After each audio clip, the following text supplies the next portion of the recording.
ಪ್ಲಾಸಿ ಕದನವು ಎಷ್ಟರಲ್ಲಿ 1757ರಲ್ಲಿ ನಡೆಯಿತು. Next one ಬಂದ್ಬಿಟ್ಟು ಬಕ್ಸರ್ ಕದನವು 1764ರಲ್ಲಿ ನಡೆಯಿತು.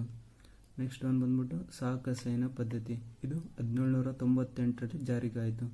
ಕಾಯಂ ಜಮೀನ್ದಾರ್ ಪದ್ಧತಿ, ಇದು 1793ರಲ್ಲಿ ಜಾರಿಯಾಯಿತು. ಪ್ಲಾಸಿ ಕದನವು ಸಿರಾಜುದ್ದೌಲಾ ಮತ್ತು ರಾಬರ್ಟ್ ಕ್ಲೈವ್ ನಡುವೆ ನಡೆದಿದೆ. ಬಕ್ಸರ್ ಕದನವು ಮೀರ್ ಕಾಸಿಂ ಮತ್ತು ಹೆಕ್ಟರ್ ಮನ್ರೋ ಜೋಡಿ ಆಗಿದೆ.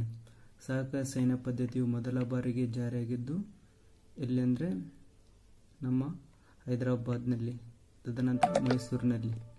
ಕಾಯಂ ಜಮೀನ್ದಾರ್ ಪದ್ಧತಿಯನ್ನು ಜಾರಿಗೊಳಿಸಿದ ಲಾರ್ಡ್ ಕಾರ್ನ್ವಾಲಿಸ್ ಫಸ್ಟು ಎಲ್ಲಿ ಅಂದ್ರಿಗಿನ ಬಿಹಾರ್, ಪಶ್ಚಿಮ ಬಂಗಾಳ, ಒರಿಸ್ಸಾದಲ್ಲಿ ನಡೆದಿದೆ.